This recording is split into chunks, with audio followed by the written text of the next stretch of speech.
Chapter 100 दुनिया एक video game है। जब आर्यव की आंख सुबह खुली तो उसने देखा कि वो हर तरफ से लड़कियों से घिरा हुआ था। मीरा तो उसकी बाहों में घुसी हुई थी ही, पर मालिनी पीछे से किसी बंदर की तरह चिपकी हुई थी और जुड़वा बहनें मान्या और माया बेड की दोनों साइड्स पर मुंह फुलाए बैठी थी। कल रात उसने सोने का नाटक किया और उन्हें इग्नोर कर दिया जब वो चुपके से अंदर आई थी।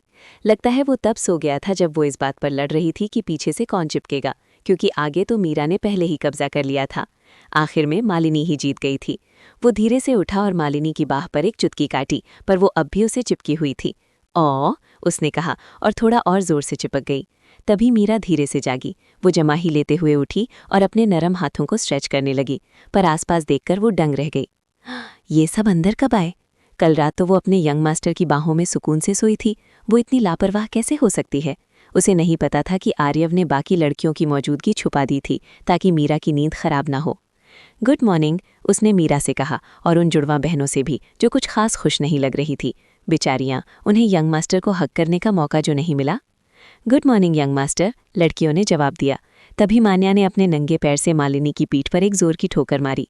कमीनी, तुम्हारी हिम्मत कैसे हुई यंग मास्टर की पीठ पर कब्जा करने की?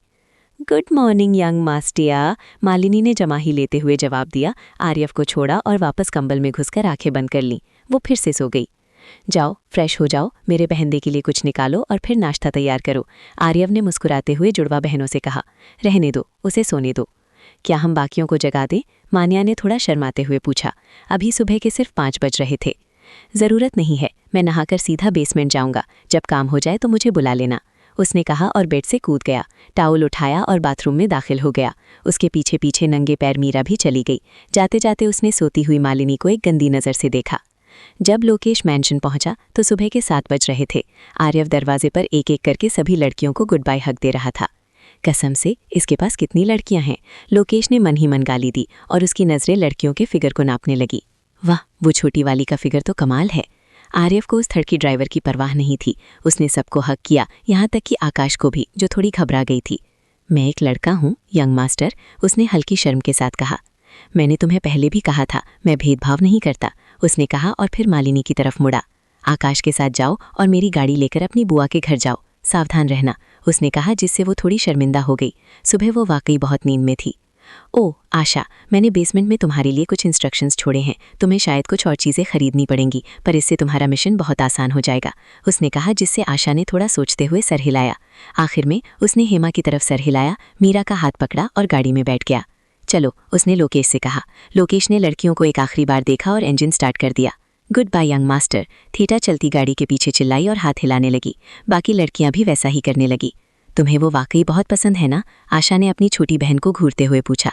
याप, मुझे लगता है यंग मास्टर बहुत बड़े दिल वाले और हैंडसम है, वो एक असली जेंटलमैन है, थीटा ने कहा और जुड़वा बहनों ने भी सर हिलाया। दिमाग खराब हो गया इनका, आशा ने सोचा। वो लड़की अपनी टूटी हुई लाल स्पोर्ट्स कार चलाते हुए गालियां दे रही थी। कल का दिन उसकी ज़िंदगी का सबसे बुरा दिन था। पहले तो उसे स्टोर पर वो ड्रेस नहीं मिली जो उसे चाहिए थी, क्योंकि कुछ लड़कियों ने उससे पहले उसे खरीद लिया था।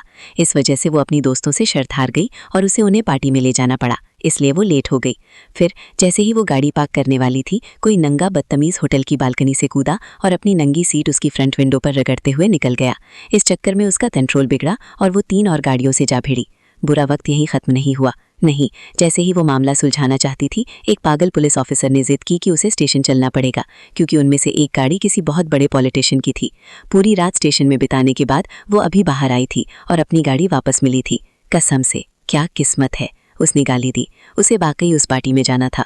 गाड़ी चलाते हुए उसने नोटिस किया कि सामने वाली एसयूवी में एक जाना पहचाना चेहरा था। हाँ, ये वही पर्दे वाली लड़की थी जो मॉल में मिली थी। क्या वो उनकी गाड़ी को टक्कर मारते? उसका मन तो बहुत किया, पर उसने ऐसा नहीं किया। इतनी स्पीड में ये खतरनाक हो सकता था। अचानक एक पुरानी काली गाड़ी उसके लेफ्ट साइड से निकली और एसयूवी की तरफ बढ़ी। उसने देखा कि अंदर बैठा आदमी लड़की पर गन तान कर खड़ा है। वो हॉर्न बजाकर उन्हें वार्न करना चाहती थी, पर उसकी ज़रूरत नहीं पड़ी, क्योंकि पिछली सीट पर एक लैवेंडर बालों वाला लड़का धीरे से दिखाई दिया। वो अपना सर नीचे करके वहाँ क्या कर रहा था? उस लड़के ने शायद उस काली गाड़ी को नोटिस कर लिया था। उसने खिड़की नीचे की और कुछ बाहर फेंका और वो सीधा उस काली गाड़ी की आधी खुली खिड़की के अंदर जा गिरा। बूम! अगले ही पल हाईवे पर एक धमाका हुआ, जिससे उस लड़की ने तुरंत ब्रेक्स मारी और उसकी गाड़ी हाईवे के बैरियर से जा टकराई। ये क्या था? उसने हैरान होकर पूछा जब उसने रोड पर जलती हुई गाड़ी को पलटते देखा। वो एसयूवी एक पल के लिए भी धीमी नहीं हुई। जब गाड़ी एयरपोर्ट पहुंची, आर्यव ने डरे हुए लोकेश का दरवाजा खोलने का इंतजार नहीं किया। उसने खुद दरवाजा खोला और बाहर कूद गया। उसके पीछे पीछे चौकन्नी मीरा भी निकली। अपना ख्याल रखना लोकेश, आर्यव ने हाथ हिलाया और एयरपोर्ट के वीआईपी सेक्शन में चला गया, जहां उसने अपना टोकन दिखाया और उसे सीधा प्राइवेट रनवे की तरफ ले जाया गया। जब आर्यव प्लेन के अंदर दाखिल हुआ, उसके पिता देवराज एक लेदर चेयर पर बैठे थे और उनके सामने वाली सीट पर ईशा बैठी थी, जिसकी पीठ दरवाजे की तरफ थी। सॉरी, मुझे थोड़ी देर हो गई पिताजी, आर्यव ने अदब से कहा। ये सुनकर ईशा ने पीछे मुड़कर देखा और आर्यव को देखकर मुस्कुराई। कोई बात नहीं, तुम वक्त पर हो, मेरे पास बैठो और मीरा को ईशा के पास बैठने दो, देवराज ने कहा और उनकी नजरें मीरा को परखने लगी। ये देखकर ईशा थोड़ी क्यूरियस हो गई। जरूरत नहीं है, आर्यव ने ईशा के बगल में बैठ गया और मीरा को भी उसी सीट पर अपने साथ बैठा लिया। यंग मास्टर, ये प्रोटोकॉल के खिलाफ है, एक एयर होस्टेस ने उन्हें वार्न किया। ये यंग मास्टर ही प्रोटोकॉल है, उसने पलटकर जवाब दिया, जिससे उसके पिता हंसने लगे और होस्टेस पीछे हट गई। उसका काम सिर्फ फोन करना था। क्या तुम कल रात ढंग से सोई? आर्यव ने ईशा की तरफ मुड़कर पूछा। हाँ, कल मुझे बचाने के लिए शुक्रिया, उसने थोड़ा शर्माते हुए कहा। कल रात जब उसके पिता लता के साथ सोने चले गए थे तो उसे समझ नहीं आ रहा था कि वो क्या करे।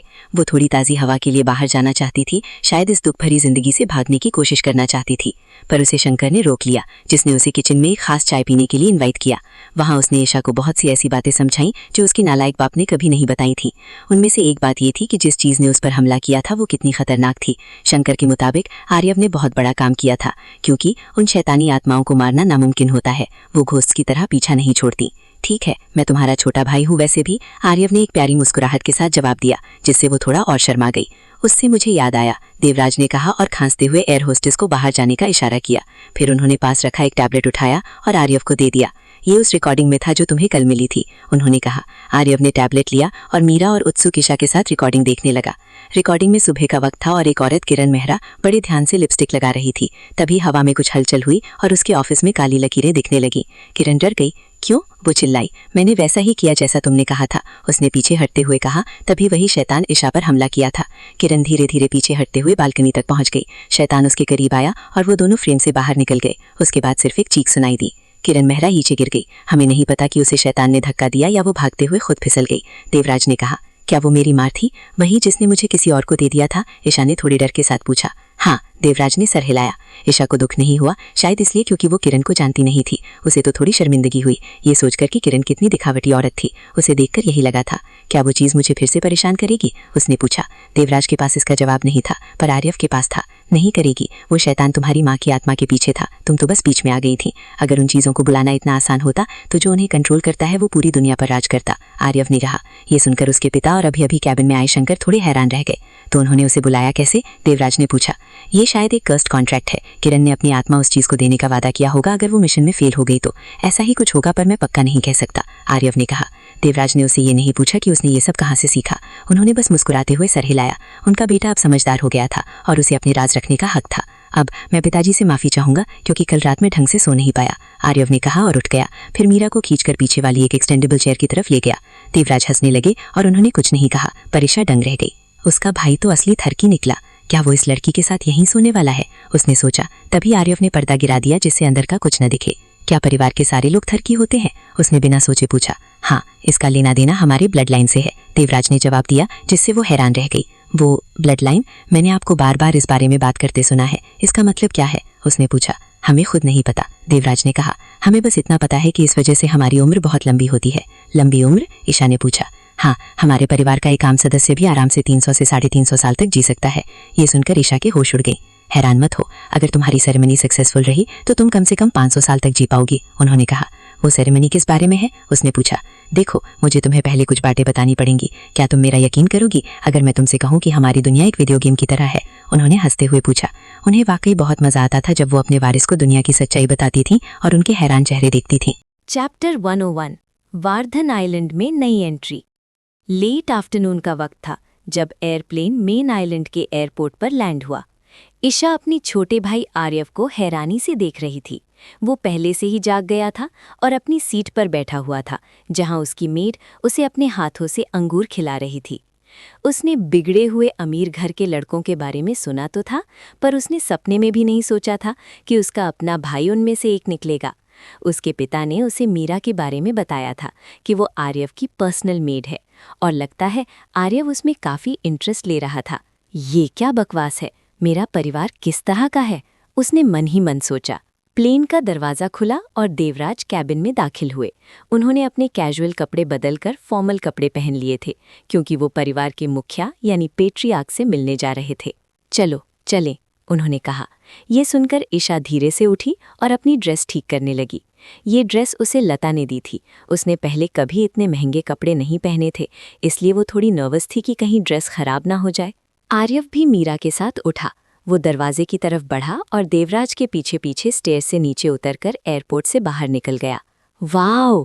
एयरपोर्ट से बाहर निकलते ही ईशा दंग रह गई। उसने देखा कि सामने एक विशाल आइलैंड था और हर तरफ ऊंची ऊंची बिल्डिंग्स नजर आ रही थीं। क्या ये पूरा आइलैंड सिर्फ हमारे परिवार का है? उसने हैरान होकर पूछा। हाँ, देवराज ने जवाब दिया।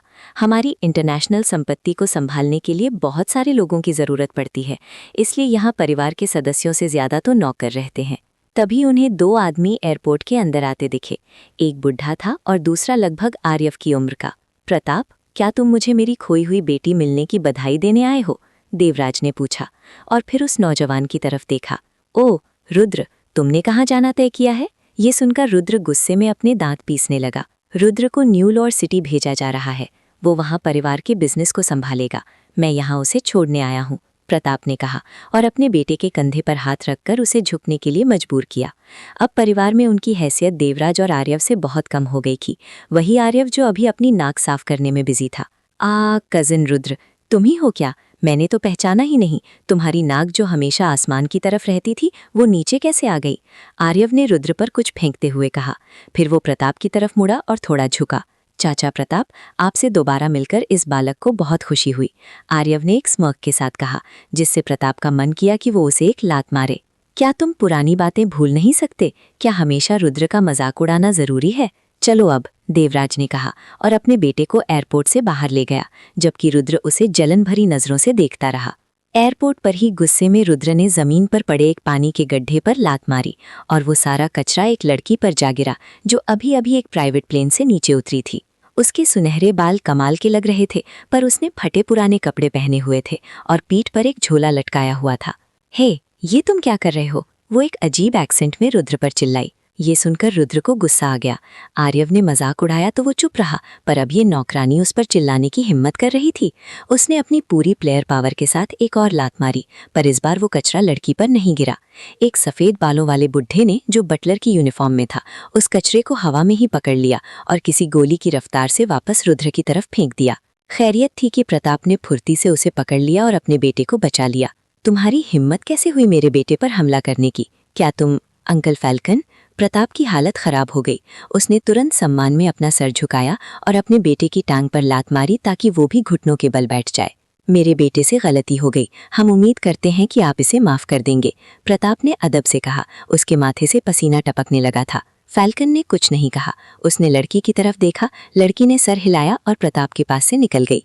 जाते जाते उसने हैरान रुद्र पर थूक दिया और आगे बढ़ गई। माफ करना प्रताप, इस लड़की में थोड़ी तमीज की कमी है, पर गलती तुम्हारे बेटे की ही थी, फैल्कन ने कहा और अपना हाथ रुद्र के कंधे पर रखा, जिससे उसका चेहरा सीधा जमीन में जा घुसा। इसे मिस जोया का अपमान करने की सजा समझो। आर्यव हैरान था। वो अभी अपने पिता से अलग हुआ था और अपनी लिमुजीन का इंतजार कर रहा था। तभी उसने देखा कि वही बुढ़ा और लड़की कार की तरफ आ रहे हैं। क्या ये कार परिवार के मुखिया के हॉल तक जा रही है? फैल्कन ने ड्राइवर से पूछा। ड्राइवर थोड़ा हिचकिचाया। ये कार यंग मास्टर आर्यव के लिए तैयार की गई है। कोई बात नहीं, उन्हें अंदर आने दो, कार काफी बड़ी है, हम उन्हें छोड़ते हुए जा सकते हैं, आर्यव ने ड्राइवर से कहा और बुढ़े बटलर की तरफ अदब से अपना सर झुकाया। मीरा ने भी वैसा ही किया। वो दोनों कार में बैठ गए और वो लड़की इतनी हैरानी से आसपास देखने लगी जैसे उसने पहले कभी इतनी लग्जरी गाड़ी नहीं देखी हो। तुम इस बुढ़े को जानते हो? फैल्कन ने हैरान होकर पूछा। क्यों नहीं अंकल फैल्कन, पुराने पेट्रियार्क के पर्सनल सर्वेंट को कौन नहीं जानता? आपकी कहानियां तो लेजेंडरी हैं, आर्यव ने अदब से कहा। ये सुनकर फैल्कन मुस्कुराया और आर्यव के गले में लटके पर्पल जेट टोकन को देखकर सर हिलाया। इम्प्रेसिव, ये लड़का काफी काबिल लग रहा है। आर्यव इन दोनों को जानता था। उसने पहले कभी फैल्कन से मुलाकात नहीं की थी, पर उनके बारे में पढ़ा जरूर था। वो पुराने पेट्रियार्क के बटलर थे, जिन्हें गुप्त रूप से उनकी सबसे छोटी बेटी यानी इंदुमती की बहन की रक्षा के लिए भेजा गया था जब वो घर से भाग गई थी। और ये लड़की जोया उसी औरत की पोती थी। वो पहाड़ों में पली बढ़ी थी और अब जब वो बड़ी हो गई थी तो फैल्कन उसे यहाँ सेरेमनी के लिए लाया था। पिछली जिंदगी में आर्यव उससे सिर्फ एक बार मिला था, जब वो रॉयल लाइब्रेरी में काम करता था। वो एक बहुत ही गुस्से वाली और खतरनाक औरत बन चुकी थी, पर अभी तो वो सिर्फ एक शर्मीली पहाड़ी लड़की लग रही थी। एक सायन, मुझे नहीं पता था ये इतनी काबिल है। 3 ब्लड लाइन्स, इस लड़की को तो अपना दोस्त बनाना ही पड़ेगा। मैं आर्यव वर्धन हूँ, क्या मैं इस खूबसूरत लड़की का नाम जान सकता हूँ? आर्यव ने बहुत ही तमीज से पूछा, जिससे फैल्कन की आंख फड़कने लगी। ये थरकी, मैंने इसके बारे में सुना है। मुझे सावधान रहना होगा, कहीं ये भोली भाली जोया पर हाथ ना साफ कर दे। ये जोया बोल्ट है, ये तुम्हारी कजिन है। फैल्कन ने बात साफ कर दी, जिससे जोया शर्मा गई। उसे पहले कभी किसी ने खूबसूरत नहीं कहा था। आपसे मिलकर खुशी हुई कजिन जोया। सेरेमनी तो कुछ दिन पहले ही थी, मैंने आपको वहां नहीं देखा।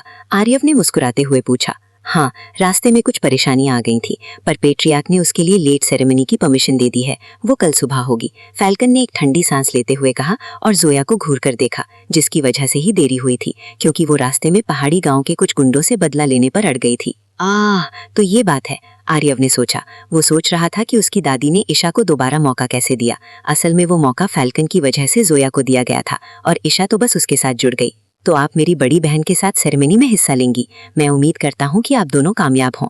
आर्यव ने एक ऐसी स्माइल दी कि जोया और भी ज्यादा शर्मा गई। वो उससे उसके पहाड़ी जीवन के बारे में बातें करने लगा और बीच बीच में उसकी तारीफ भी करता रहा। जोया उसकी बातों पर हंसने लगी। कितना मीठा बोलता है ये लड़का, मुझे इसकी गाड़ी में नहीं आना चाहिए था। वो तुम्हारी कजिन है, भले ही परिवार को इससे फर्क ना पड़े, पर मुझे पड़ता है। और तुम्हारे बगल में पहले से ही एक खूबसूरत लड़की बैठी है जो अब जल रही है। तभी फैल्कन रुक गया और उसने पर्दा पहने हुए मीरा की तरफ देखा। ये लड़की जानी पहचानी क्यों लग रही है? मैंने इसे पहले कभी नहीं देखा। मैं तो 30 साल से इस आइलैंड पर आया ही नहीं। फिर क्यों? उसे ज्यादा सोचने का मौका नहीं मिला, क्योंकि कार पेट्रियार्क के हॉल पर रुक गई थी। आपसे मिलकर खुशी हुई आर्यव, उम्मीद है हम फिर मिलेंगे, जोया ने एक शर्मीली आवाज में कहा और कार से बाहर निकल गई। उसके पीछे पीछे फैल्कन भी गया। जाते जाते उसने आर्यव को एक घूर कर देखा। चलो अब चलें, फैल्कन ने कहा। जोया, जिसकी नजरें आर्यव की कार का पीछा कर रही थीं, उसने सर हिलाया और हॉल की तरफ देखने लगी।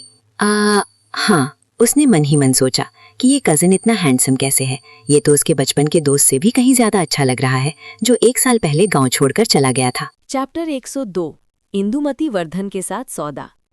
कार को दादी इंदुमती के मैंशन तक पहुंचने में थोड़ा वक्त लगा। जब आर्यव कार से बाहर निकला तो एक भारी धरकम शरीर वाले शख्स ने उसका स्वागत किया। यंग मास्टर, आखिरकार हम मिल ही गए। वो करण था। तुम यहाँ क्या कर रहे हो? आर्यव ने तुरंत पूछा, जिससे करण अपना तैयार किया हुआ इंट्रो भूल गया। मैं मालकिन को आपके आने की खबर देने पहले ही आ गया था, करण ने फख्र से कहा। और उन्होंने तुम्हें लात मारकर बाहर निकाल दिया, आर्यव ने करण की पैंट्स पर लगी मिट्टी देखते हुए कहा। करण ने शर्मिंदगी से सर हिलाया। एंग्री थॉट, उस औरत ने अपने नौकरों को ऑर्डर दिया था कि इसे बाहर फेंक दे, पर वो ये बात बोल नहीं सकता था, वरना उसका मोटा सर जमीन पर लुढ़कता हुआ नजर आता। मालकिन आपसे नहीं मिलना चाहती, करण ने बताया। उन्होंने कहा है कि बस अपना असाइनमेंट पूरा करो और लावानिया से शादी कर लो। ओह, तो फिर साइड में हटो और मीरा का साथ दो, मैं उनसे बात करके उन्हें मना लूंगा, आर्यव ने कहा और मनार की तरफ बढ़ गया। मीरा उसे फिक्रमंद नजरों से देखती रही। मालकिन आपसे नहीं मिलना चाहती, गार्ड ने रोका।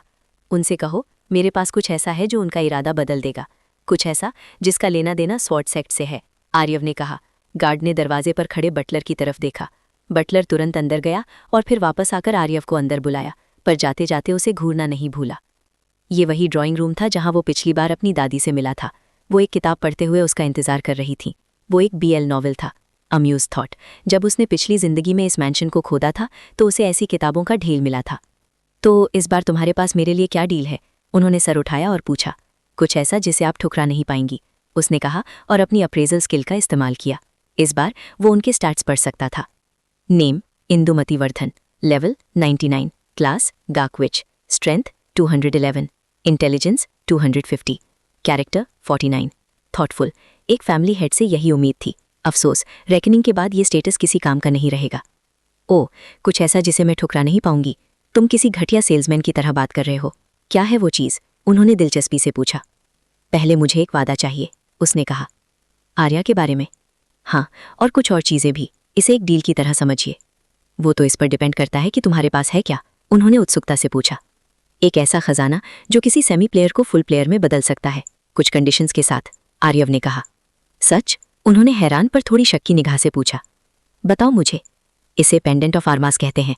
ये पहनने वाले की अथॉरिटी को एक लेवल बढ़ा देता है, उसने बताया। इसमें कैच क्या है? उन्होंने पूछा। ऐसे ट्रेजर्स के साथ हमेशा कोई ना कोई बड़ा पेनल्टी होता है। इसे सिर्फ वही प्लेयर्स पहन सकते हैं जो लेवल 5 से नीचे हों, उसने आराम से बैठते हुए कहा।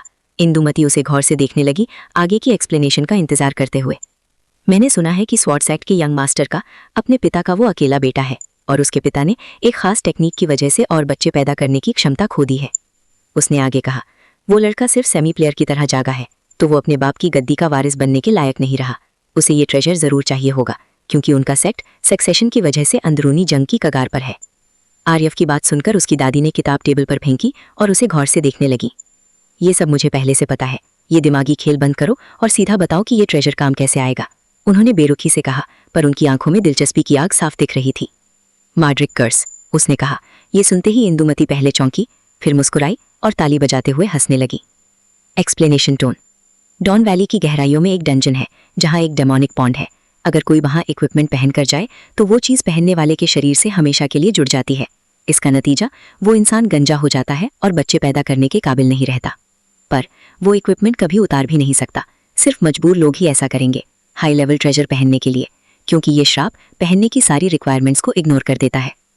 वो यंग मास्टर पहले से ही काफ़ी बच्चों का बाप था, तो उसके पिता खुद उसे उस काले तालाब में धक्का दे देंगे ताकि उनकी गद्दी बची रहे। बहुत बढ़िया खेल खेला, उन्होंने कहा। ये एक अच्छा मूव होगा। ओके, ठीक है। बदले में तुम्हें क्या चाहिए? मैं तुम्हारी शादी तोड़ने की रिक्वेस्ट तो एक्सेप्ट नहीं करूंगी, क्योंकि ये परिवार के हित में है। ये मत सोचना कि कल रात पार्टी में तुम्हारे उस छोटे से नाटक से मेरा इरादा बदल जाएगा। मैं कोई बेवकूफ़ नहीं हूँ, आर्यव ने कहा। मैं जानता हूँ कि आप मुझे डेकोई की तरह इस्तेमाल कर रही हैं ताकि असली वारिसों से ध्यान भटका सकें, पर आप इस शादी पर इतनी जिद क्यों कर रही हैं? वो राउट परिवार शायद मेरा इस्तेमाल करके हमारे परिवार में घुसना चाहता है। ओह, बुरे नहीं हो, तुम बेवकूफ़ तो नहीं हो, उन्होंने मजाकिया मुस्कुराहट के साथ तारीफ की। ओके, मैं बताती हूँ क्यों। 16 साल पहले अंजलि ने हमारे परिवार के प्योरीफाइड ब्लड की 3 बूंदों के बदले अपनी बेटी का सौदा किया था। मुझे जानना है कि उन्होंने उसके साथ क्या किया। अगर तुम मुझे ये जानकारी दे सके तो मैं तुम्हारी शादी रोक दूंगी और तुम्हें सारे एलीट डिसाइपल वाले राइट्स दे दूंगी। अगर नहीं तो तुम्हें उससे शादी करनी होगी और उसके या उसकी माँ के जरिए वो इन्फो निकालनी होगी। आर्यव ने सोचा, उसे अपने प्लान्स बदलने पड़ेंगे। इसका मतलब आप मुझे परिवार में कभी कोई असली पोजीशन नहीं देंगी ताकि वो हमें इन्फिल्ट्रेट ना कर सके। बिल्कुल सही, फिलहाल तो नहीं, उन्होंने जवाब दिया। आर्यव ने दुखता नाटक किया, पर अंदर ही अंदर वो बहुत खुश था। उसे यही चाहिए था, परिवार की पोजीशन मिलती तो वो हमेशा सर्वेलेंस में रहता, और वो ये नहीं चाहता था। ओके, पहले तो मुझे आर्या चाहिए, उसने कहा। ले जाओ उसे, उस पर पहले ही परिवार का टैटू लग चुका है, तो वो तुम्हारी नौकरानी बनकर रहेगी। कुछ और? आर्यव थोड़ा हिचकिचाया।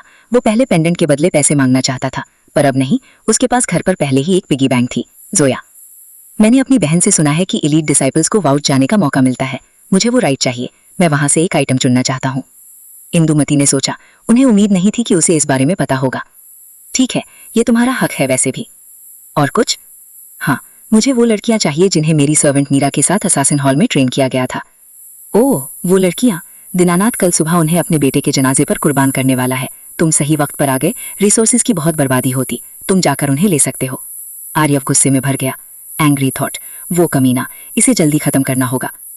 अगर सब हो गया हो तो मुझे वो पेंडेंट चाहिए, उन्होंने बेसब्री से पूछा। आर्यव ने तुरंत अपनी रिंग से पेंडेंट निकाला और उनकी तरफ फेंका। वो अब और बात करने के मूड में नहीं था।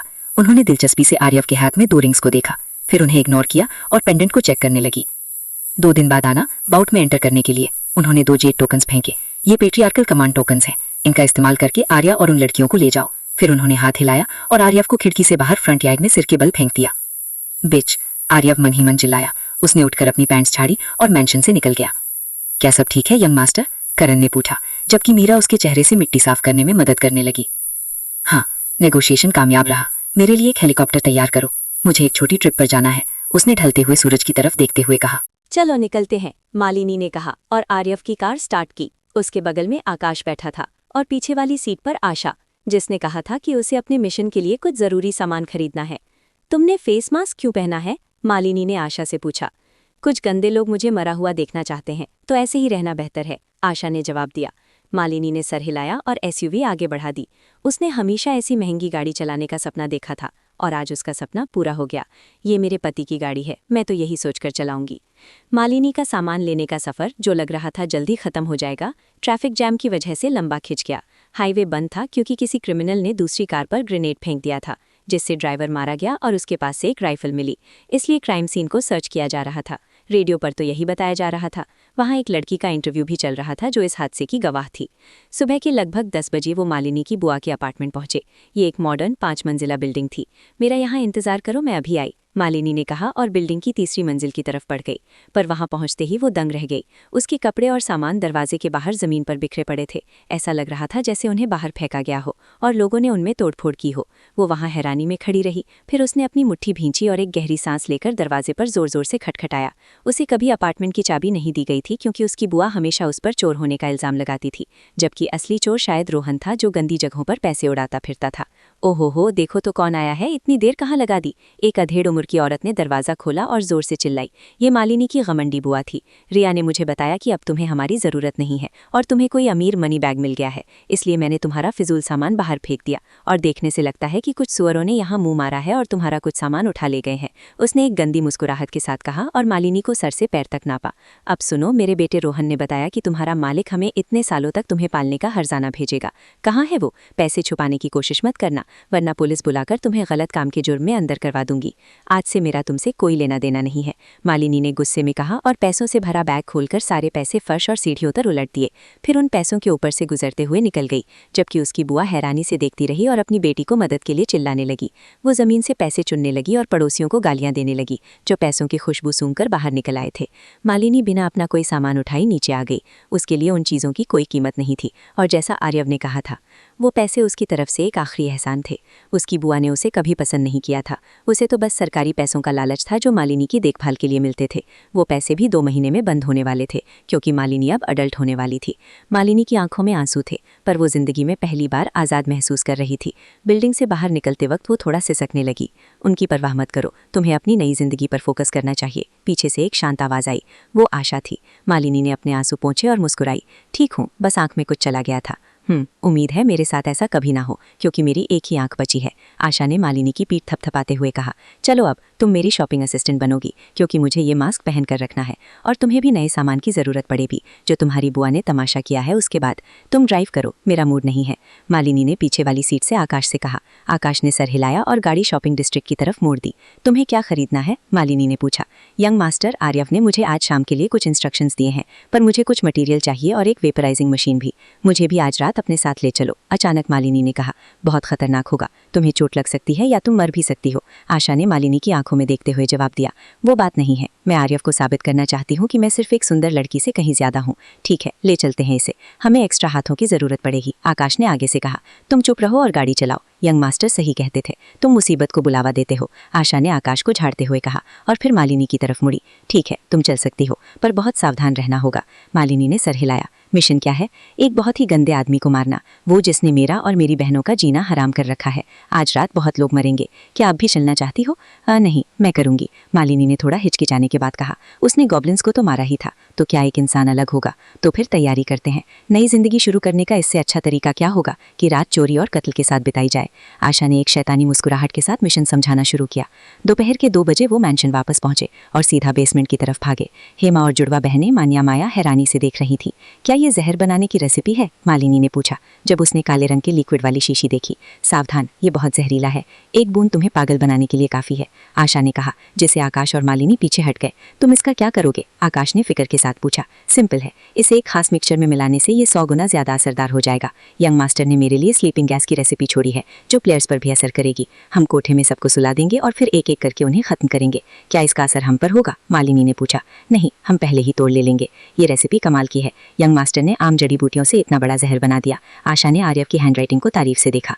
क्या वो बलाराम इससे बेहोश होगा? वो बहुत ताकतवर लगता था, आकाश ने पूछा, जिससे उसे पीठ पर एक थप्पड़ पड़ा। बुरी बातें मत बोलो, आशा ने कहा। आकाश, तुम्हारा काम बाहर खड़े रहकर पहरा देना है। तुम्हारे लेवल पर तुम बलाराम से लड़ सकते हो और हम तुम्हें अंदर नहीं ले जा सकते। हमें अंदर सिर्फ लड़कियां चाहिए, और क्या पता तुम वहाँ लड़कियों के साथ क्या गंदा काम कर दो, उसने मजाक में कहा, जिससे आकाश शर्मा गया। तैयारी रात के 8 बजे खत्म हुई। सबने काले कपड़े पहने हुए थे और मुंह पर कपड़ा बंधा हुआ था। हमें देखकर लग रहा है जैसे हम किसी एनिमे के कैरेक्टर्स हैं, मालिनी ने कहा। ये सब बात के लिए बचा कर रखो, पहले आज की रात जिंदा बचना है, आशा ने कहा और लड़कियों को पिछले गेट से बाहर ले गई। उनका पहला मिशन था एक बस बोरो करना चुराना। चैप्टर 104 बालाराम का अंत और खूनी रात। आकाश और लड़कियों ने इस बात का पूरा ध्यान रखा कि उनके चेहरे छुपे रहें जब वो एक बस स्टेशन में दाखिल हुए। आर्यव ने उन्हें वहां एक स्टोरेज लॉकर ढूंढने को कहा था। ये वही जगह थी जहां उसने नकुल के कब्जे से छिनी हुई चीजें छुपाई थीं। उसमें कुछ पैसे और फेक आईडीज थीं जो बाद में काम आ सकती थीं, इसलिए आशा ने उन्हें अपने बैकपैक में भर लिया। इसके बाद उन्होंने खड़ी हुई एक बस बोरो की और शहर से बाहर सबॉब्स की तरफ निकल गए, जहां पुरानी बंजर जमीन के बीच एक सुनसान 3 मंजिला मैंशन खड़ा था। रात के 11 बज चुके थे और मैंशन के बाहर कुछ महंगी पर लो की गाड़ियां खड़ी थीं। आकाश ने बस को थोड़ी दूर एक झुंड के पीछे छुपा दिया और उसे ऐसे खड़ा किया जैसे वो खराब हो गई हो। क्या यही वो जगह है? मालिनी ने घूरते हुए पूछा। हाँ, ये एक ऐसा कोठा है जिसके बारे में सिर्फ बहुत बड़े अमीर और थरकी लोगों को पता है, आशा ने अपने मिलिट्री ग्रेड बाइनोक्यूलर से एरिया का जायजा लेते हुए कहा। यहाँ कोई ट्रैफिक कैमरा नहीं है, सिर्फ प्राइवेट कैमराज हैं और उन्हें भी बहुत ध्यान से छुपाया गया है। वो नहीं चाहते कि किसी को पता चले यहाँ क्या होता है। मुझे कुछ गार्ड्स दिख रहे हैं, पर पक्का कहने के लिए मुझे पास जाना होगा। तो अब हमें क्या करना चाहिए? मालिनी ने घबराहट में पूछा। मेरा इंतज़ार करो, मैं हालात देखकर आती हूँ। आशा धीरे से सरकते हुए आगे बढ़ी। वो ऑरा छुपाने के लिए होरस जूल का इस्तेमाल कर रही थी, क्योंकि उसे यकीन था कि यहाँ डिटेक्शन फॉर्मेशन होगी, बिल्कुल तरन के मैंशन की तरह। 1 घंटे बाद वो वापस आई। वेपराइजर लगाने के लिए सही जगह मिल गई है। मैं उसे बिल्डिंग के पीछे वाले एसी कंप्रेसर से कनेक्ट कर दूंगी, पर थोड़ी मुसीबत है। बिल्डिंग के आसपास 3 गार्ड्स की पेट्रोल टीम घूम रही है। आकाश, मैं चाहती हूँ कि तुम डीकॉय बनो और दरवाजे पर हंगामा करो। पर मैं क्या करूं? हमें उन्हें शक नहीं होने देना चाहिए, आकाश ने कहा। मेरे पास एक आइडिया है, मालिनी ने अपना प्लान समझाया। फिर उसने आकाश के साथ अपने कपड़े बदले, उसका हाथ पकड़ा और मैंशन की तरफ बढ़ गई, जबकि आशा मुस्कुराकर अपना सामान लेकर बिल्डिंग के पीछे निकल गई।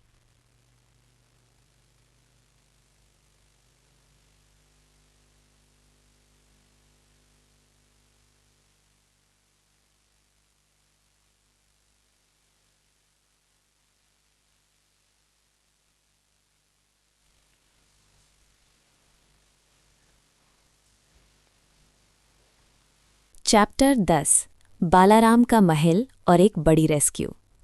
मालिनी ने एक कॉरिडोर से दूसरे कॉरिडोर जाना शुरू किया और एक एक करके गार्ड्स को ख़त्म करती गई। जो चिड़चिड़ाहट उसे पहले हो रही थी वो अब पूरी तरह ख़त्म हो चुकी थी। उसे बस बार बार खुद को ये याद दिलाना था कि ये लोग गॉब्लिन से भी बदतर हैं। उसे टॉप फ्लोर से कुछ आवाज़ें सुनाई दी और वो थोड़ी नर्वस हो गई, पर उसे यकीन था कि आर्यव ने अगर आशा को यहाँ भेजा है तो उसकी हिफाजत का पूरा इंतजाम किया होगा। 15 मिनट बाद आशा बिल्डिंग के बाहर से वापस आई। तब तक मालिनी हॉलवेज के सारे गार्ड्स को साफ कर चुकी थी। सब हो गया, चलो अब कमरे चेक करते हैं। बालाराम के ऑफिस से शुरू करेंगे, उसने मालिनी से कहा और वो ऊपर की तरफ बढ़ गए। ऑफिस की हालत ख़राब थी क्योंकि वहाँ जंग हुई थी, पर आशा को वहाँ काफ़ी काम की चीज़ें मिल गईं, जैसे कि मैप्स और कुछ खुफिया डॉक्यूमेंट्स। इसके अलावा उसे वो पुरानी किताब भी मिल गई जो आर्यव को चाहिए थी।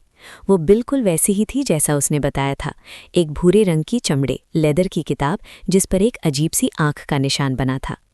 आशा जानती थी ये क्या चीज़ है। इसी किताब का इस्तेमाल करके बालाराम लड़कियों का ब्लड लाइन टेस्ट करता था, पर यह एक लो लेवल आर्टिफैक्ट था जो सिर्फ टारगेट की उम्र और सेहत जैसी बेसिक जानकारी देता था। उसके बाद उसने सील ढूंढना शुरू किया। ये चीज़ बालाराम की डेस्क के नीचे वाले सेफ में होनी चाहिए थी। उसने चाबी से खोलने की कोशिश की, पर वहाँ सिक्योरिटी पिन चाहिए था। फिर क्या था? उसने मालिनी की हैरान नज़रों के सामने अपनी ब्लड सोर्ट से सेफ को बीच से काट दिया। उसने सारे डॉक्यूमेंट्स और वो सील निकालकर अपने बैग में भर लिए। सील एक चांदी के रंग की छोटी सी फॉक्स की मूर्ति थी। आशा ने जल्दी से अपनी उंगली काटकर उस पर एक निशान बनाया, जिससे वो चमकने लगी। अब वो सील सिर्फ उसकी थी और उसके इस्तेमाल का तरीका उसके दिमाग में अपने आप आ गया था। परिवार के वो बेवकूफ़ लोग आर्टिफैक्ट्स को बाइंड करना नहीं जानते थे। सिर्फ खून लगा देने से वो पूरी तरह बाइंड नहीं होता। असली बाइंडिंग के लिए एसेंस, ब्लड और सही सिंबल की ज़रूरत होती है। अब बालाराम के सारे गुलाम आशा के हो चुके थे। ये सील एक लो ग्रेड स्लीविंग डिवाइस था, जिससे सिर्फ सज़ा दी जा सकती थी या मारा जा सकता था। यहाँ का काम हो गया, आशा ने कहा। मालिनी को वहाँ कुछ खास नहीं मिला, बस एक पुरानी अडल्ट किताब मिली जो उसे लगा कि आर्यव को पसंद आएगी। चलो अब दूसरे कमरे चेक करते हैं, आशा ने कहा। वो अब टॉप फ्लोर से बेसमेंट की तरफ एक एक कमरा चेक करने वाले थे। पहला कमरा सिक्योरिटी रूम था, जहां आशा ने गार्ड्स को मारा और रिकॉर्डिंग्स डिलीट करने से पहले एक खुफिया फोल्डर की कॉपी कर ली। तुम इसका क्या करोगी? मालिनी ने उसके हाथ में फ्लैश ड्राइव देखकर पूछा। यहाँ हर कमरे में हिडन कैमराज हैं। बालाराम बड़े बड़े लोगों की गंदी करतूतों को रिकॉर्ड करता था, ये उन्हें ब्लैकमेल करने के काम आएगा, आशा ने कहा और सारी हार्ड ड्राइव्स को अपनी तलवार से तोड़ दिया। अगली 3 कमरे खाली थे, पर चौथा नहीं था। एक बदशक्ल मोटा आदमी 2 लड़कियों के साथ सोया हुआ था। मालिनी को घिन आई, पर आशा शांत थी। उसने पहले लड़कियों के टैटू चेक किए, फिर उन्हें बेहोशी से जगाने के लिए एक एंटीडोट की सुई लगाई। 5 मिनट बाद लड़कियां जागी। क्या हो रहा है? वो हैरान थी। आशा के पास समझाने का वक्त नहीं था। उसने सील का इस्तेमाल करके उन्हें थोड़ा दर्द दिया। अब से मैं तुम्हारी मालकिन हूँ, उसने कहा जब वो दर्द से तड़पने लगी। ये थोड़ा बेरहम था, पर सबसे तेज तरीका था। लड़कियां डर के मारे घुटनों के बाल बैठ गईं। जाओ, कपड़े पहनो और नीचे इंतजार करो, मैं तुम्हें यहाँ से बाहर निकालूंगी। फिर आशा सोते हुए आदमी के पास गई। उसका इरादा उसे मर्दानगी से महरूम करने का था, पर वो अपनी खून की तलवार उसे छूना नहीं चाहती थी। वो थोड़ी हिचकिचाई। तुम उसे वहां लात मार सकती हो, मरेगा नहीं, पर टूटने के बाद किसी काम का नहीं रहेगा, मालिनी ने उसके दिल की बात समझते हुए कहा। आशा ने मालिनी की तरफ हैरानी से देखा और फिर सर हिलाया। इम्प्रेसिव, इस लड़की में पोटेंशियल है। उसने अपनी 50% ताकत से उसके पिछले हिस्से पर लात मारी। ओप्स, वो शायद थोड़ा ज्यादा हो गया, उसकी पेल्विक बोन्स ही टूट गईं। तुम्हें मर्दों से वाकई बहुत नफरत है ना? मालिनी ने पूछा जब वो हर कमरे में यही काम कर रही थी। हाँ, आशा ने बिना कुछ कहे जवाब दिया।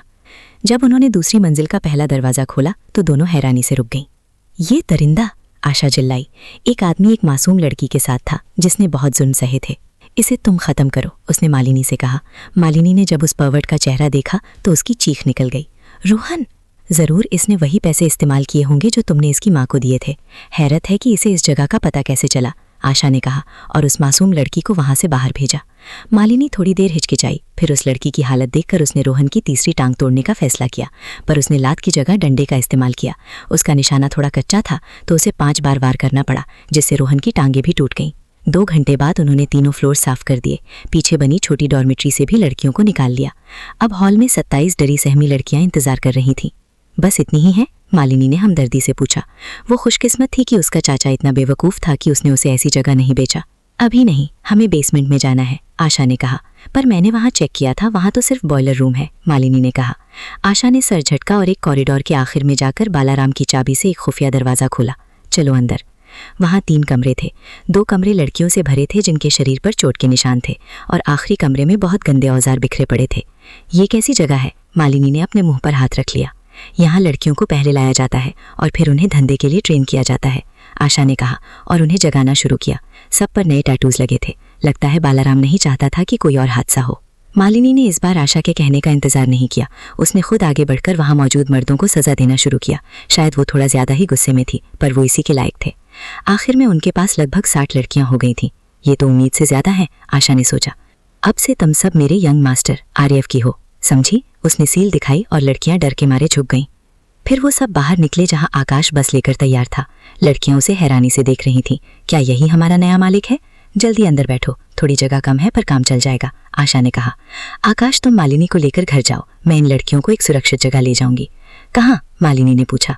मैंने एक पुराने सुनसान गांव में इंतजाम किया है, मैं उनकी एक स्पेशल टीम बनाऊंगी, आशा ने कहा। वो जगह उसके परिवार का पुराना खुफिया बेस था। ठीक है, कितना वक्त लगेगा? आकाश ने पूछा। 2 दिन में वापस आऊंगी, तब तक मेरी बहनों का ख्याल रखना। आकाश ने सर हिलाया और बस को जाते हुए देखा। तो अब घर चलें? आकाश ने एक ठंडी सांस लेकर मालिनी से पूछा। क्यों? जलन हो रही है कि तुम इन लड़कियों के साथ वक्त नहीं बिता पाए? वो तो तुम्हें ही यंग मास्टर समझ रही थी। मालिनी ने हंसते हुए आकाश को चिढ़ाने के लिए उसके पीछे पर हाथ मारा। आकाश की एक अजीब सी आवाज निकली।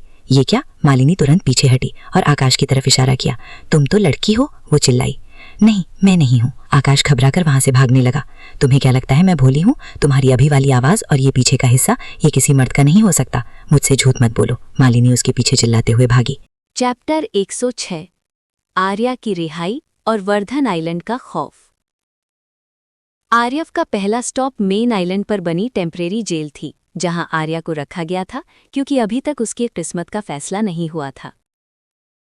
मिलिट्री ग्रेड हेलीकॉप्टर को जेल के सामने लैंडिंग की सही जगह नहीं मिल रही थी, तो आर्यव ने वहां से सीधा नीचे छलांग लगा दी और करण को थोड़ा दूर लैंड करने का इशारा किया। मेरा इंतजार करो, उसने मीरा और करण से कहा और मैंशन की पुरानी यादों को ताज़ा करते हुए बिल्डिंग की तरफ बढ़ा। पिछली बार जब उसे फंसाया गया था तो उसने यहाँ 2 हफ्ते बिताए थे, परिवार से निकाले जाने से पहले। यहाँ के कमरे बहुत कंफर्टेबल तो नहीं थे, पर कम से कम एक बिस्तर तो मिल ही जाता था।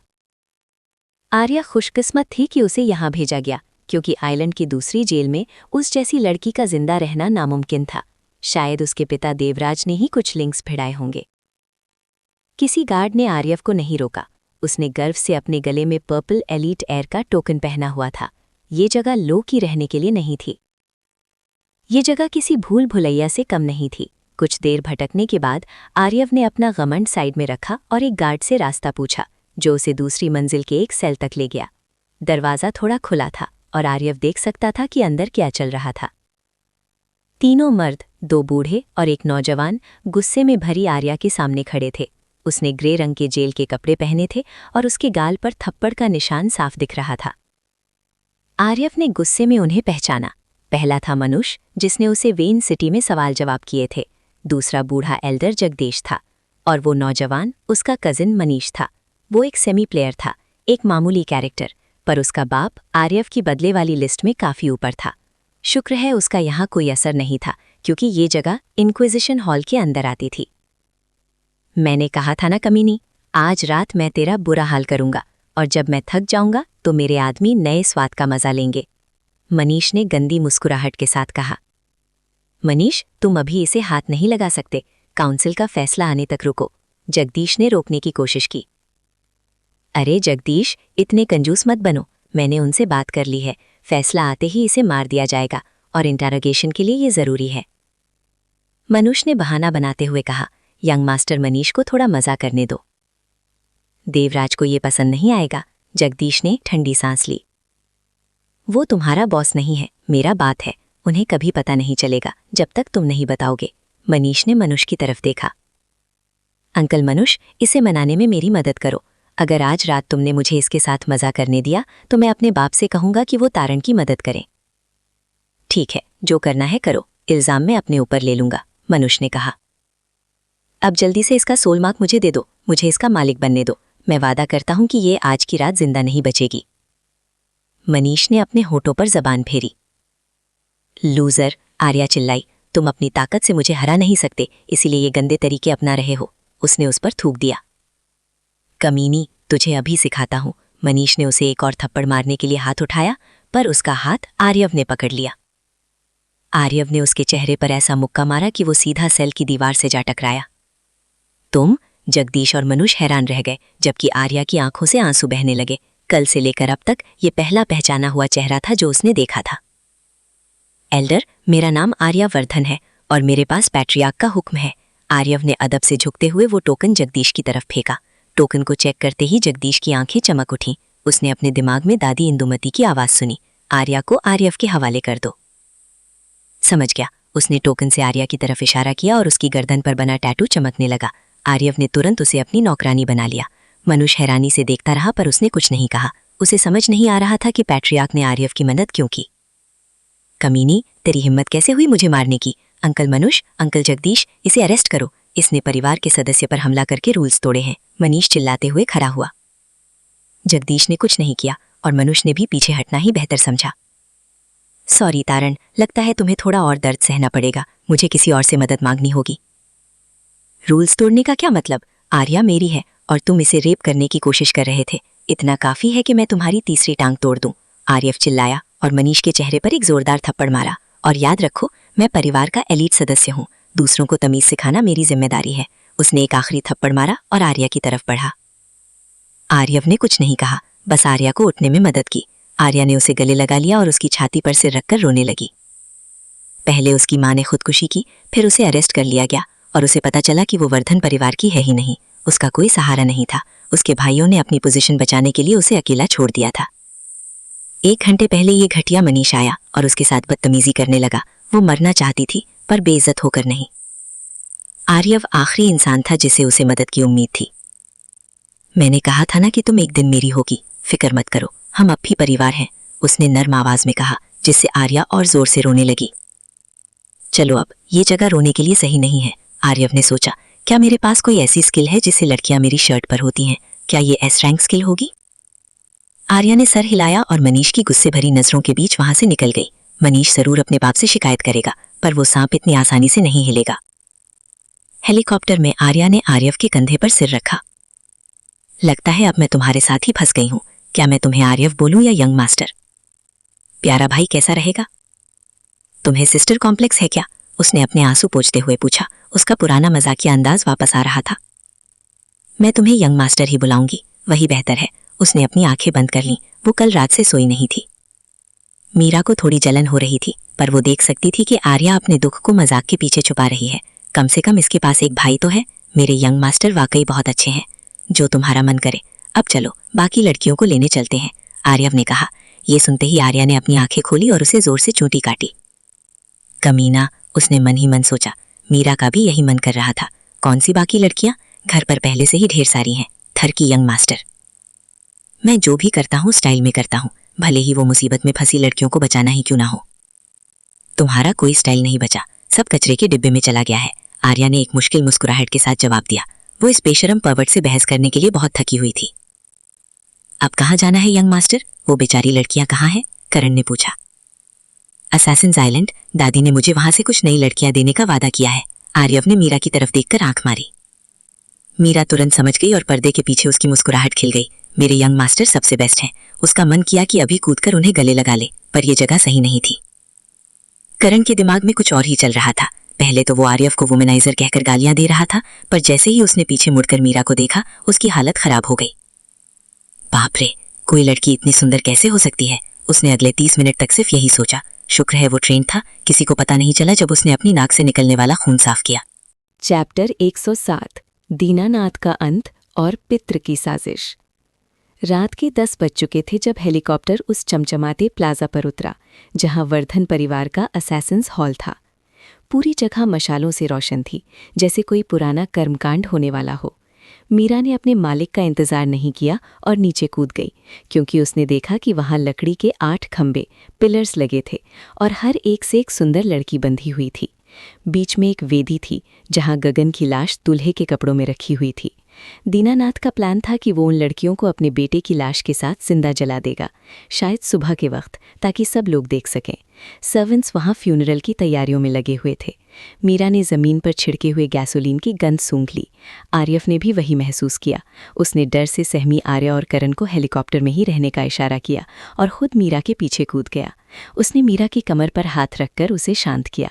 सब ठीक है, हम सही वक्त पर आ गए हैं। आर्या ने पीछे से ये सुना और उस पर थूकने का मन किया। सही वक्त पर? क्या हीरो बनने के लिए उसने ये सब जानबूझकर प्लान किया था? क्या मैं आपकी कोई मदद कर सकता हूँ? काले कपड़ों में एक आदमी ने अदब से पूछा। ये यंग मास्टर यहाँ इन लड़कियों के लिए आया है। मेरे पास पेट्रियार्क का ऑर्डर है, अपने बॉस को बुलाओ। आर्यव ने घमंड में अपना एलीट एयर टोकन दिखाया। वो आदमी तुरंत दीनानाथ को बुलाने भागा। इन्हें आज़ाद करो, आर्यव ने मीरा से कहा। किसी गार्ड ने उसे रोकने की हिम्मत नहीं की। अगर आर्यव झूठ बोल रहा होता तो दीनानाथ खुद उसे देख लेता। लड़कियां थकी हुई और प्यासी लग रही थीं, पर जैसे ही उन्होंने मीरा को देखा, उनके चेहरे खिल उठे। उनकी बड़ी बहन उन्हें बचाने आ गई थी। उन्हें लगा था कि मीरा ने ही गगन को मारा है, पर उनकी खुशी ज्यादा देर नहीं चली जब दीनानाथ ने उन्हें भी साथ जलाने का फैसला किया। बड़ी बहन, आखिर तुम आ ही गई। एक लड़की ने मीरा को गले लगाया। उसकी आंखों में नमी थी, पर वो रोई नहीं। उन्होंने सीखा था कि एक दूसरे के सामने आंसू नहीं बहाने, क्योंकि गगन उन्हें और ज्यादा सजा देता था। चलो बाकी बहनों की मदद करते हैं, मीरा ने नर्म आवाज में कहा। लड़कियां असैसिन्स थीं, इसलिए उनकी रेजिस्टेंस आम लोगों से ज्यादा थी। चलो यंग मास्टर से मिलो। मीरा उन्हें लेकर आर्यव के पास गई, जो गगन की लाश को चेक कर रहा था। लड़कियां उसकी चार्मिंग लुक्स देखकर दंग रह गईं, पर तभी एक भयानक और गंदी आवाज ने उन्हें डर से जमा दिया। तुम्हारी हिम्मत कैसे हुई इन्हें खोलने की? ये दीनानाथ था, एक लंबा गंजा आदमी जिसकी आंखों के नीचे काले घेरे थे और चेहरे पर एक बड़ा जख्म था। आर्यव तुरंत उन डरी हुई लड़कियों के आगे खड़ा हो गया, जिससे उन्हें एक सुकून महसूस हुआ। अब ये मेरी हैं, पेट्रियार्क ने इन्हें मुझे दिया है। आर्यव ने ऑर्डर दीनानाथ की तरफ फेंका। दीनानाथ ने उसे चेक किया और दादी इंदुमती की आवाज़ सुनते ही उसके तेवर बदल गए। वो किसी और की बात टाल सकता था, पर इंदुमती की नहीं। 2 दिन पहले तारण की हालत देखकर उसकी रूह कांप गई थी। कमीना, उसने मन ही मन आर्यव को गाली दी।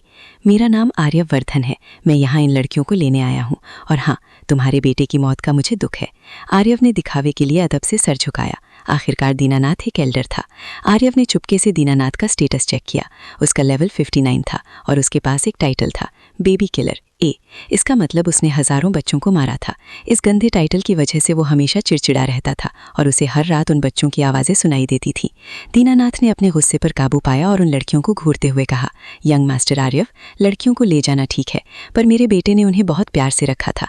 मैं चाहता हूँ कि वो मेरे साथ उसकी आत्मा की शांति के लिए एक टोस्ट पिएं। मीरा ने चुपके से आर्यव का हाथ पकड़ा। वो बेवकूफ़ नहीं थी। उसे पता था कि दीनानाथ बदला लेने की कोशिश करेगा। आर्यव ने उसकी हथेली दबाकर उसे भरोसा दिलाया। जल्दी ही एक आदमी वाइन की बोतल लेकर आया। आर्यव उसे देखकर हैरान रह गया। वो लिविनॉर्स लिकर था। इसे पीने वाला धीरे धीरे बेवकूफ़ बन जाता है। प्लेयर्स पर तो इसका असर नहीं होता, पर आम लोगों का दिमाग खराब कर देता है। दीनानाथ ने सबके लिए ग्लास तैयार किए। आर्यव ने अपनी आवाज़ बदलकर धीरे से लड़कियों को समझाया, सिर्फ एक सिप लेना और फिर थूक देना और अपना ग्लास ज़मीन पर खाली कर देना। ये जहर है। लड़कियां प्रोफेशनल थी, उन्होंने कुछ जाहिर नहीं होने दिया। मेरे प्यारे बेटे, देखो हम तुम्हारी शांति के लिए पी रहे हैं। उम्मीद है अगले जन्म में तुम्हारी हजारों बीवियां होंगी। दीनानाथ ने ग्लास उठाया और लड़कियों ने भी वैसा ही किया, पर जैसे ही उन्होंने एक घूंट पिया, अगले ही पल सबने उसे गगन की लाश पर थूक दिया। दीनानाथ ने तो सबसे दूर थूका। ये क्या गंदी चीज़ है, वो चिल्लाया। उसे नहीं पता था कि आर्यव ने उस वाइन का स्वाद गॉब्लिन डंजन के मशरूम जैसा कर दिया था। तुम्हारी हिम्मत कैसे हुई इस यंग मास्टर को ये पेशाब पिलाने की? आर्यव ने गुस्से में ग्लास दीनानाथ पर फेंका। दीनानाथ पीछे हट गया, पर ग्लास उसके असिस्टेंट को लगा और बोतल टूट गई। इससे पहले कि कोई कुछ समझ पाता, आर्यव ने मशाल उठाई और उसे गगन की चिता पर फेंक दिया। क्रिमेशन सेरेमनी वक्त से पहले शुरू हो गई। इसका हर्जाना तुम भोग दे, आर्यव हेलीकॉप्टर में बैठते हुए चिल्लाया। मैं पेट्रियार्क से शिकायत करूंगा कि तुमने मुझे गंदी चीज़ पिलाई। हेलीकॉप्टर निकल गया और नीचे दीनानाथ अपनी आंखों के सामने अपने बेटे की लाश को राख बनते देखता रह गया। 3 मिनट बाद आर्यव ने समुद्र के ऊपर से दीनानाथ पर फेट ट्रैकर स्किल एक्टिवेट की।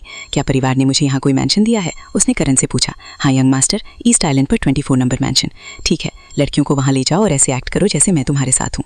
उसने मीरा के बाल सहलाया और अपना टोकन और फ़ोन उसे दे दिया। अपनी बहनों का ख्याल रखना, मैं मेंशन पर मिलूंगा, मुझे एक ज़रूरी काम है। इतना कहकर आर्यव ठंडे समुद्र में कूद गया। आर्यव ने पानी में कूदते ही अपनी डिस्गाइज स्किल का इस्तेमाल किया और वापस आइलैंड की तरफ तैरने लगा। उसने दीनानाथ की आंखों में मीरा के लिए मौत देखी थी और वो किसी को अपनी मीरा को हाथ नहीं लगाने देगा। 15 मिनट बाद वो आइलैंड पर पहुंचा। उसने स्टोर से एक महंगा हिडिंग टैलिस्मैन खरीदकर एक्टिवेट किया ताकि डिटेक्शन फॉर्मेशन से बच सके। वो वापस प्लाजा पहुंचा जहां सर्वेंट्स गगन की राख इकट्ठी कर रहे थे। दीनानाथ वहां नहीं था, पर आर्यव ने उसके फेट ट्रैकर का पीछा किया। अजीब है, अपनी बेटे की राख छोड़कर वो ऊपर मेन बिल्डिंग में क्यों गया? आर्यव पीछे पीछे बिल्डिंग के अंदर दाखिल हुआ। दीनानाथ धीरे धीरे एक खुफिया ट्रेनिंग रूम में गया और दरवाजा अंदर से बंद कर लिया। उसने दीवार पर लगे एक पुराने आईने पर अपना खून लगाकर एक सिंबल बनाया। आर्यव दंग रह गया। वो ज़ेलेटॉर्स कम्युनिकेशन मिरर था जिसका इस्तेमाल एक खुफिया संगठन डार्क चैम्बर करता था। आईने में एक खूबसूरत आदमी दिखा। क्या चाहिए दीनानाथ? उसने पूछा। यंग मास्टर, मुझे आर्यवर्धन को मारने की इजाज़त चाहिए। दीनानाथ ने कहा। नहीं, वो तुम्हारे परिवार का नया एलीट है, उसे मारने से बहुत हंगामा होगा। उस आदमी ने मना कर दिया। पर उसने मेरी सेरेमनी खराब कर दी। मैं एल्डर सौरभ को जहर देने वाला था। दीनानाथ गिड़गिड़ाया। कोई बात नहीं, सौरभ की बहू ये काम कर देगी। और रही बात आर्यव की, तो उसने चार्लट को चिढ़ाया है, उसका अंत वैसे ही बुरा होगा। पहले ये बताओ, इस साल की फसल तैयार है? हाँ यंग मास्टर, मेरे स्टोरेज ब्रेसलेट में है। मैंने 3 भाइयों का सारा खून निकाल लिया है।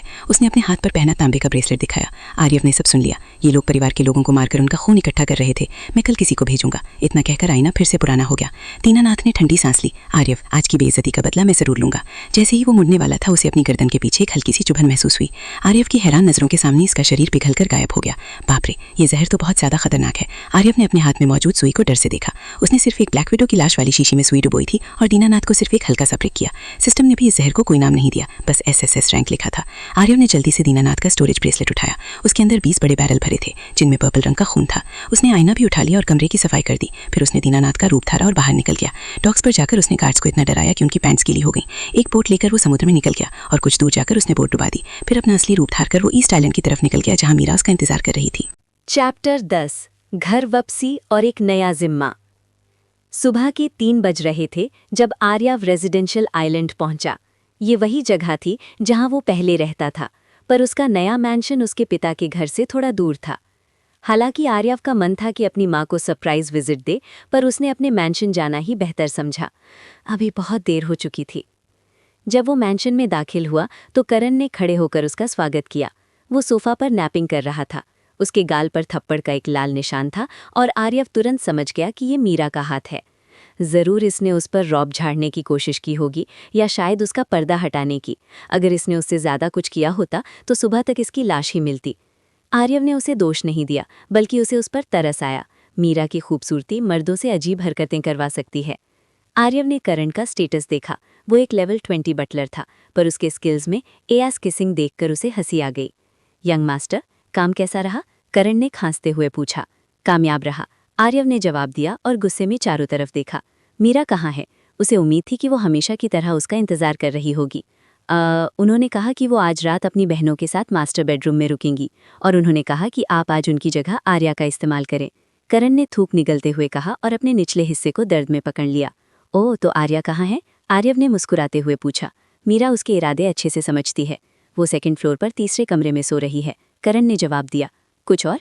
आर्यव ने देखा कि करण कुछ और भी कहना चाहता है। वो आपकी माताजी का फ़ोन आया था डिनर के लिए, पर मिस मीरा ने उन्हें कह दिया कि आप अपनी नई नौकरानियों के साथ व्यस्त हैं और आप ब्रेकफास्ट पर आएंगे। मैंने उन्हें टोकने की कोशिश की पर उन्होंने मुझे थप्पड़ मार दिया। करण ने आसे कहा जैसे कोई स्कूल का बच्चा शिकायत कर रहा हो। क्या तुमने सिर्फ इतना ही किया था? आर्यव ने अपनी आंखें छोटी करके पूछा। मैंने फ़ोन लेने के चक्कर में शायद उनका पर्दा गिरा दिया था, करण ने रोने वाली आवाज़ में कहा। ओह, तो फिर तुम इसी के लायक हो। मैं उसे बाद में सजा दूंगा, पर ऐसे ही बेहतर है। आर्यव ने सर हिलाया और किचन की तरफ बढ़ गया। एक और बात, मीरा के ऑर्डर्स मेरे ऑर्डर्स जैसे ही हैं, याद रखना। अब से तुम उसे मालकिन कहकर बुलाओगे। किचन में खाने को कुछ नहीं था। मैंशन नया था तो अभी सामान नहीं भरा था। उसने अपने स्टोरेज रिंग से हॉट चॉकलेट निकाली और आर्या के लिए तैयार करने लगा। वो जानती थी कि वो बाहर से सख्त दिखती है, पर अंदर से बहुत नाजुक है और उसे नींद नहीं आएगी। आर्यव सही था। आर्या बिस्तर पर लेटी छत को घूर रही थी और उसकी आंखों से आंसू बह रहे थे। वो पूरी तरह टूट चुकी थी। उसे अपनी माँ का दुख था और अपनी जिंदगी का डर। शायद आर्यव कुछ महीने उसके साथ खेलकर उसे छोड़ देगा। वर्धन परिवार के मर्द बहुत पोजेसिव होते हैं। क्या आर्या आज रात मेरे साथ सोएगा? उसने ब्लश करते हुए सोचा। कॉलेज में उसका एक बॉयफ्रेंड था, पर उसने उसे कभी हाथ नहीं लगाने दिया ताकि उसके पिता उसे मार ना दे। आर्यव बुरा नहीं था, भले ही थोड़ा थरकी था, पर था तो खूबसूरत। जब वो बिस्तर पर उसके पीछे बैठा तो आर्या ने डर के मारे सोने का नाटक किया। अगर सोने का नाटक करना है तो अपना हाथ वहां से हटा लो, उसने कहा। आर्या शर्म से लाल हो गई। मुझे पता है तुम जागी हो, बैठो और इसे पियो। आर्यव ने उसे हॉट चॉकलेट का कप दिया। इसमें कुछ नहीं है, पर लगता है तुम चाह रही हो कि मैं तुम्हें कोई नशा दे दूं, उसने मुस्कुराते हुए कहा। फिक्र मत करो, मैंने कहा था ना, जब तक तुम नहीं चाहोगी मैं तुम्हें हाथ नहीं लगाऊंगा। मैं बस पूछना चाहता हूँ कि अब से तुम क्या करना चाहती हो? जो यम मास्टर चाहें, उसने कप से निकलते धुएं को देखते हुए कहा। उसे थोड़ा बुरा लगा। पर क्यों? कैसा रहेगा अगर तुम मेरे सारे बिजनेस की मैनेजर बन जाओ? आर्यव ने पूछा। आर्या हैरान रह गई। क्या तुम मुझ पर इतना भरोसा करते हो? सिस्टम ने कहा है कि तुम एक अच्छी मर्चेंट हो और मैं सिस्टम पर भरोसा करता हूँ। वेन सिटी से शुरू करते हैं। उसने आर्या के कंधे पर हाथ रखा और उसे गले लगाया। मैंने कहा था ना, अब से हम परिवार हैं। आज तुम्हारा पहला मिशन है। मीरा ने अपनी जगह तुम्हें दी है। उसने आर्या को बिस्तर पर धकेला और उसे पिलो की तरह पकड़कर सो गया। वो पूरी रात डिस्गाइज के यूज करके थक चुका था। आर्या हैरान थी। सो गया? सच में? बस ऐसे ही? उसे अजीब लगा, पर सुकून भी मिला। शायद ये इतना बुरा भी नहीं है। दूसरी तरफ आकाश, एलेक्स अपनी बालकनी पर खड़ी गालियां दे रही थी। वो पागल मालिनी उसे पागल कर देगी। पूरी रात उसने आकाश को परेशान किया, यहाँ तक कि उसके बिस्तर में घुस गई ये साबित करने के लिए कि आकाश एक लड़की है। जरूर बदला ले रही थी क्योंकि आकाश ने उसे स्पैंक किया था। तभी आकाश ने देखा कि कुछ लोग जंगल के रास्ते मैंशन की तरफ बढ़ रहे थे। उसने तुरंत ब्रेसलेट का बटन दबाया। इंट्रूडर्स हैं, 30 लोग हैं, शायद ज्यादा। रॉजर, जवाब आया। आकाश ने बालकनी से छलांग लगा दी। हिमा की आवाज को नजरअंदाज करते हुए उसने पहले आदमी की गर्दन काट दी। जंग 3 घंटे चली। आकाश शर्म से सर झुकाए खड़ी थी जबकि हिमा उसे डांट रही थी। मैंने कहा था कि उन्हें पहले ट्रैप करना है। तुम्हारी वजह से हमें पूरी रात जंगल में भटकना पड़ा। हिमा ने लाशों को देखा। उन सब पर ब्लैक लोटस का टैटू था। गुंडा गैंग। अगर उनमें से कोई प्लेयर होता तो? हिमा ने चिल्लाकर पूछा। मैं काफी ताकतवर हूँ, आकाश ने कहा, पर बाकी लड़कियां नहीं हैं। अगर कोई उन तक पहुंच जाता तो? हिमा ने डरी हुई लड़कियों की तरफ इशारा किया। मुझे माफ कर दो। आर्या की आंखों में आंसू आ गए। अगली बार ध्यान रखना। हिमा ने ठंडी सांस ली। ये मेंशन खतरे में था। एक ही हफ्ते में 2 बार हमला। वो पता लगाएगी कि इसके पीछे कौन है और उन्हें सजा देगी। अब वो लड़की मालिनी कहाँ है? क्या उसने अलर्ट नहीं सुना? शायद मेरी गलती है, मैं उसके बारे में भूल गई। आकाश पसीना पोंछते हुए मेंशन की तरफ भागी, बेचारी मालिनी को खोलने के लिए जिसे उसने कमरे में डंपलिंग की तरह बांधकर छोड़ दिया था। चैप्टर 10, बहन का प्यार और एक नया खतरा। जब आर्यव सुबह उठा तो आर्या उससे चिपकी हुई नहीं थी। इसके उल्टे वो जमीन पर था। नींद में अंगड़ाई लेते वक्त उसने आर्यव को लात मारकर नीचे गिरा दिया था, जिससे उसकी नींद खुल गई। आर्यव थोड़ा हैरान हुआ, फिर प्यार से मुस्कुरा दिया। उसने अपने फ़ोन से अपनी सोती हुई एक्स बहन की फ़ोटो ली। आर्या को बचाना उसके वापस आने के मुख्य मकसदों में से एक था और अब उसने ये कर दिखाया था, जिससे उसे बहुत सुकून मिला। उसने धीरे से उसके माथे को चूमा और कमरे से बाहर निकल गया। वो गहरी नींद में थी, लगता है बहुत थक गई थी। अपने रिंग से नए कपड़े निकालकर पहनने के बाद आर्यव मैंशन का जायजा लेते हुए नीचे गया। ये जगह बुरी नहीं थी, पर उसे अच्छे नौकर ढूंढने पड़ेंगे। सुरक्षा के लिए परिवार सिर्फ वही नौकर अलाउ करता था जो आइलैंड पर ट्रेंड हो, जैसे कि परिवार में पहले से ही 20% घुसपैठियां ना हो। इतनी सुबह होने के बावजूद मीरा और उसकी बहनें लिविंग रूम में बैठी बातें कर रही थीं। आर्यव को देखते ही वो अदब से खड़ी हो गईं और मीरा उछलकर उसके पास पहुंची। क्या कल रात आप संतुष्ट थे यंग मास्टर? उसने मजाक में पूछा। हाँ, मैंने फैसला किया है कि अब से तुम्हारी जगह आर्या का ही इस्तेमाल करूंगा, उसने कहा। मीरा हैरानी में जम गई। उसे लगा आर्यव उसे अब नहीं चाहता, पर जल्दी ही उसने आर्यव की आंखों में शरारत देख ली। गंदे यंग मास्टर, उसने धीरे से कहा और उनका हाथ पकड़कर अपना सर उनके कंधे पर रख दिया। इससे उसकी बहनें धीरे से हंसने लगी। उसने उनसे वादा किया था कि वो उन्हें भी यंग मास्टर के साथ मौका देगी। करण कहाँ है? आर्यव ने मुस्कुराते हुए पूछा। मैं यहाँ हूँ यंग मास्टर। करण अचानक कहीं से प्रकट हुआ, जैसे वो मीरा से छुप रहा हो। आर्या के उठने के बाद उसे और बाकी लड़कियों को एडमिन बिल्डिंग ले जाओ। उन्हें मेरे असिस्टेंट्स के तौर पर रजिस्टर करवाओ और उनका सील हटवा देना, फिर उनके लिए नए कपड़े खरीदना। आर्यव ने लड़कियों के उन सफ़ेद बाली वाले कपड़ों को देखकर कहा। और आपका क्या प्लान है यंग मास्टर? करण ने पूछा। मैं अपनी माँ के साथ ब्रेकफास्ट करूंगा और पूरा दिन वहीं बिताऊंगा, मीरा के साथ। उसने मीरा को गले लगाया जो पर्दे के पीछे मुस्कुरा रही थी। समझ गया, करण ने मन ही मन मीरा को गाली दी। अब तो बड़ी भोली बन रही हो, यंग मास्टर को देखना चाहिए था कल तुमने मुझे कैसे लात मारी थी। लेट्स गो, उसने मीरा से कहा और वो दरवाजे की तरफ बढ़े। क्या मैं आपके लिए गाड़ी मंगवाऊं? करण ने पूछा। नहीं, हम पैदल ही जाएंगे, आर्यव ने मीरा का हाथ पकड़ते हुए कहा। आर्यव को वापस आने के बाद आइलैंड घूमने का मौका नहीं मिला था। वो हमेशा एक जगह से दूसरी जगह भाग रहा था, तो मीरा के साथ बचपन की यादों को ताज़ा करना उसके लिए बहुत कीमती पल था। ये आइलैंड बहुत खूबसूरत था। जब वो अपने पिता के मैंशन के पास पहुंचा तो उसे किसी के चिल्लाने की आवाज़ आई। हे तुम, रुको! एक घमंडी आवाज़ ने आर्यव का ध्यान भंग किया। क्या कोई एलीट एयर को रुकने का हुक्म दे रहा था? क्या उन्हें अपनी जान प्यारी नहीं है? वहाँ एक लड़की खड़ी थी, गुलाबी बाल, छोटे कपड़े और हाई हील्स। वो बड़ी मुश्किल से चलकर उसके पास आई और घमंड से इशारा किया। जाओ, इस लेडी के लिए गाड़ी लेकर आओ। बाकी नौकर कहाँ मर गए? मैं 10 मिनट से पैदल चल रही हूँ और यहाँ सेलफोन क्यों नहीं काम कर रहे? उसने गुस्से में पूछा और फिर मीरा से कहा, और तुम आओ, मेरे कंधे दबाओ। आर्यव समझ गया कि उसने उसे नौकर समझ लिया है। उसने बहुत कैजुअल कपड़े पहने थे और अभी सुबह के 5:30 बज रहे थे। क्या मैं जान सकता हूँ कि आप किस घर से हैं? उसने तमीज़ से पूछा। वो देखना चाहता था कि कौन सा गधा इस लड़की को यहाँ रूल्स बताए बिना ले आया है। मैं यंग मास्टर रूहान की पत्नी हूँ। मैंने हार्बर पर किसी से लिफ्ट मांगी पर वहाँ कोई नहीं था। तुम पहले इंसान हो जो मुझे मिले। मुझे मेरे ससुर के मैंशन जाना है, यहीं कहीं होना चाहिए, उसने गर्व से कहा। रूहान उसका सौतेला भाई था, लकी का सगा भाई। उसके या मानस के पीछे ही वो रिडक्शन रूइन वाली चाल थी। रूल्स के मुताबिक अगर कोई शादी करना चाहता है तो उसे माता पिता या एल्डर्स की इजाज़त लेनी होती है। क्या रूहान ने तुम्हें लोकी रहने की सलाह नहीं दी थी? आर्यव ने पूछा। तुमसे मतलब? जाओ गाड़ी लाओ वरना मैं शिकायत कर दूंगी। रूहान ने बताया था कि यहाँ सज़ा बहुत सख्त मिलती है, देखना कहीं मैं तुम्हें सज़ा न दिलवा दूँ, वो चिल्लाई। आर्यव को समझ नहीं आ रहा था कि हंसे या गुस्सा करे। उसका भाई उसे वार्निंग दे रहा था, एडवाइस नहीं। लेडी, क्या तुमने ध्यान दिया कि मेरे बाल पर्पल हैं? उसने उसे गलती एहसास कराने की कोशिश की। मुझे क्या फ़र्क पड़ता है तुमने बाल किस रंग में रंगवाए हैं? अब अपना काम करो वरना मैं अपने पति से कहूंगी कि इस कामचोर लड़की ने भी मेरी बेइज्जती की है। तुम दोनों को कोड़े पड़ने चाहिए, उसने मीरा की तरफ इशारा करके धमकी दी। उसने आर्यव की रिवर्स स्केल को छू दिया था। मैं इसे हाथ नहीं लगा सकता, तुम देख लो, उसने मीरा से कहा। मीरा ने तुरंत उस औरत का चेहरा जमीन पर दे मारा और उस पर थप्पड़ों की बारिश कर दी। रुको, मैं तुम्हें, वो औरत चिल्लाई, पर मीरा की डेथ स्टेयर देखकर चुप हो गई। क्या मैं इसे घसीट कर साथ ले चलूं? मीरा ने पूछा। नहीं, चलो, आर्यव ने कहा। वो उसे बालों से घसीटना चाहता था, पर इससे रूहान उसकी छोटी बहन से बदला ले सकता था। क्या मैं थोड़ी ज्यादा सख्त थी? वो तुम्हारी भाभी लगती है, मीरा ने धीरे से पूछा। नहीं, ये तो बस शुरुआत है। याद रखना, मेरे सारे सौतेले भाई और माँ मेरी दुश्मन है, कभी उन पर भरोसा मत करना। मेंशन के गार्ड्स ने आर्यव को देखते ही डर के मारे सलूट किया। उन्हें यकीन नहीं हो रहा था कि जिस कमजोर लड़के का वो मजाक उड़ाते थे वो एलीट एयर बन गया है। अंदर घुसते ही सबसे पहले उसकी सबसे छोटी बहन दिया मिली, जो तलवार से प्रैक्टिस कर रही थी। बड़े भैया, उसने घबराते हुए तलवार रखी और अदब से झुकी। इतनी फॉर्मेलिटी की जरूरत नहीं है, आर्यव ने उसे जोर से गले लगा लिया। नहीं भैया, मुझे पसीना आ रहा है, वो ब्लश करने लगी। दिया उन कुछ लोगों में से एक थी जो आर्यव की इज्जत करती थी। पिछली बार वो अपनी सेरेमनी में जिंदा नहीं बची थी और आर्यव को यकीन था कि इसके पीछे उसके सौतेले भाइयों का हाथ था। आर्यव ने जब दिया को देखा तो उसे कुछ अजीब लगा। उसने अप्रेजल स्केल यूज की। Diyavardhan, blood line elder dragon 27.1% purity decreasing. इसका ब्लड लाइन कम क्यों हो रहा है? उसने मन ही मन हैरानी से सोचा। बड़े भैया, क्या कुछ गलत है? उसने घबराते हुए पूछा। हाँ, हम बाद में बात करेंगे, उसने मुस्कुराकर उसके बाल सहलाया। ये मीरा है, तुम्हारी होने वाली भाभी। दिया ने मुस्कुराकर नमस्ते किया। आपसे मिलकर खुशी हुई भाभी। मीरा शर्म से लाल हो गई। सब जग गए हैं क्या? आर्यव ने पूछा। नहीं, कल पापा के साथ दीदी ईशा और कजिन जोया आई थी, फिर भैया रूहान भी आ गए। वो रात भर बातें कर रहे थे कि कैसे जोया पहाड़ों में बड़ी हुई।